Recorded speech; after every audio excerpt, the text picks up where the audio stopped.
London, Ontario. Nicknamed the Forest City, this place is a great home and a great place for many people. This place is known for some amazing things: Budweiser gardens, seeps, and well-designed roads with excellent traffic flow. But just like every other great place in the world, London, Ontario has got that one more thing.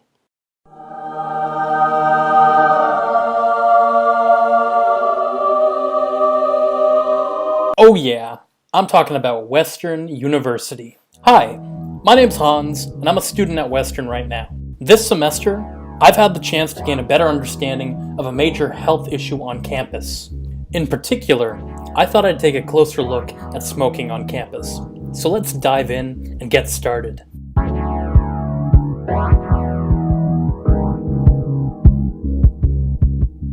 So first off, why do I think smoking on campus is a health concern for everyone at Western? Anecdotally, I've always thought that the number of people smoking on and around campus was surprisingly high. What I've also found interesting are how those who smoke choose to congregate around building entrances. I've always found this a little bit frustrating, as I'm asthmatic myself and feel my breathing get noticeably agitated when walking past these groups. So I hit the books and did some research to get better evidence than my anecdotal experience. To begin, let's discuss the severity of smoking to one's health. A lot of this knowledge is already publicly known, but I wanted to reiterate some of the key talking points. To start things off, the World Health Organization, an expert opinion on health around the entire world, puts it best by saying, quote, "Tobacco is the only legal drug that kills many of its users when used exactly as intended by manufacturers. Smoking is well known to be closely connected to multiple diseases. WHO, in particular, specifies that smoking is one of the leading causes of lung cancer, heart attacks, erectile dysfunction, and birth defects. On average, smokers lose 13 to 15 years of their life because of smoking. And additionally, much of this knowledge has actually been known since the 1950s, with research at the time already finding correlations between smoking and lung cancer. Here's a striking visual of what smoking leaves behind in someone's body. As you can see, the effects of tobacco aren't the best thing for people's health. With information such as this, it's not surprising to see that smoking prevalence is decreasing on average across Canada. Based on information from Statistics Canada, the percentage of the population that smokes is decreasing by 3.4% annually. Interestingly, the Ontario population of smokers is actually decreasing at a slower pace, 2.6% annually. Compared to every other province and territory, Ontario is actually in 8th place when it comes to decreasing the percentage of the population that smoke. Of course, the most glaring statistic from this information is the percentage of smokers in Nunavut is actually increasing by 3.3% annually, but that's an entirely separate discussion. Most importantly, at the national level and within Ontario alone, the prevalence of smoking is going down. My follow-up question to this information was, how do students at Western University compare to the Ontario and Canada-wide averages?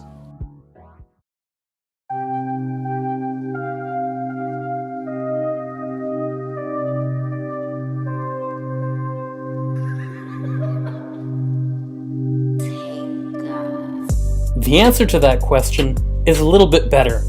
In a campus-wide survey done in 2016, 13% of Western students said they were a light or regular smoker. That's well below the Ontario percentage in 2014 of 17.4%. That number is really encouraging, as it shows that smoking is less popular at Western than elsewhere in Ontario. However, while a small proportion of Western students smoke, many of their peers are put at risk through exposure to their secondhand smoke, especially considering the public, high-profile locations that Western smokers choose to smoke at. Turning again to the expert opinion of the World Health Organization, quote, "Secondhand smoke causes more than 890,000 premature deaths per year. In Canada, around 16 to 17% of citizens report being exposed to secondhand smoke in public locations. That's a lot better than the country did in 2003, but actually considerably worse than 14.6% of citizens in 2009. You can also see that secondhand smoke exposure has remained relatively consistent since 2011. This may indicate that to combat secondhand smoke exposure, new anti-smoking measures may be necessary. Now, let's start talking about how this health concern can be mitigated or eliminated entirely. First, let's have a look at the current Western policy on smoking. This policy bans all smoking within buildings, within 10 meters of building entrances, and within clean air corridors. You may be asking yourself, what's a clean air corridor? That's essentially a part of campus that Western has designated as a no-smoke zone. Here's a map of the clean air corridors on the Western campus. As you can see, they cover most of the north end of the campus, and also the entrance areas to the Social Science Center and Weldon Library, both areas where people are known to smoke on the Western campus. You see, that's where the current Western policy fails, in that there's no real enforcement of it. Before even doing the research for this topic, I had no idea what a clean air corridor was. This is how those corridors are indicated on campus. Posters that are quite a bit vague and only seem to imply don't smoke directly beside this poster.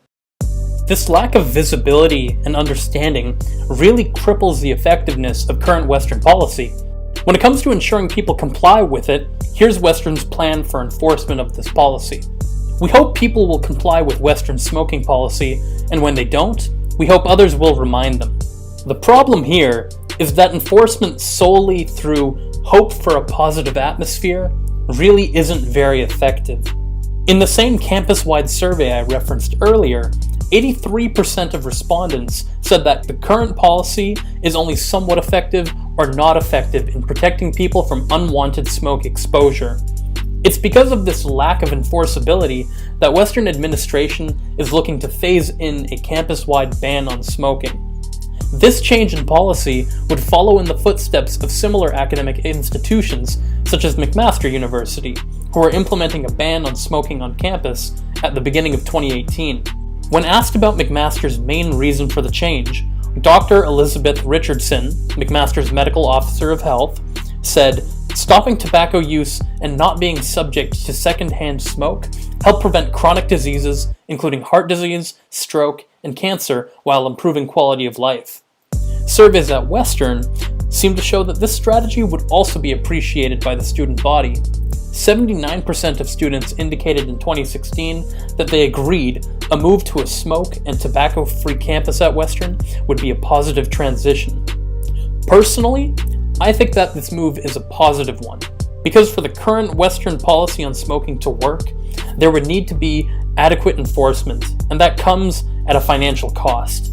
By banning smoking across the campus, enforcement of the rules is now simple, without people needing to first look up if they are within or outside a clean air corridor.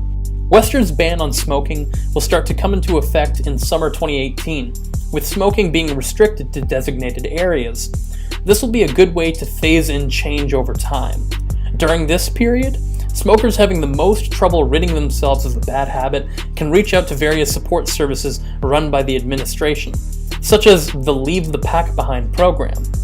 Programs such as this already exist at Western, but this upcoming change in smoking policy should be accompanied by more promotion for these services so that they can reach the students that need them most. The final major question is whether this change in policy will be effective. Looking at research conducted by experts within the Nicotine and Tobacco Research Journal, restrictive smoking policies within individual households do correlate with lower smoking prevalence. This suggests that an outright ban of smoking on campus will be effective in lowering the proportion of students that smoke, and thereby improve the health of smokers and non-smokers alike. In my opinion, this policy change will be the most effective way to protect Western students from smoke inhalation, because without an outright ban on smoking, the health of each student on campus will be at the mercy of those who choose to smoke. While this ban would remove some of the autonomy smokers have over where they choose to smoke, it would conversely give the majority of students more agency over their own health. Now, if everything works out, people will be able to walk around any part of campus and avoid smoke in the fall 2018 semester. I'll have graduated by then, but I'm glad future students will have access to a healthier campus than we have now. Thanks for watching, and have a great day.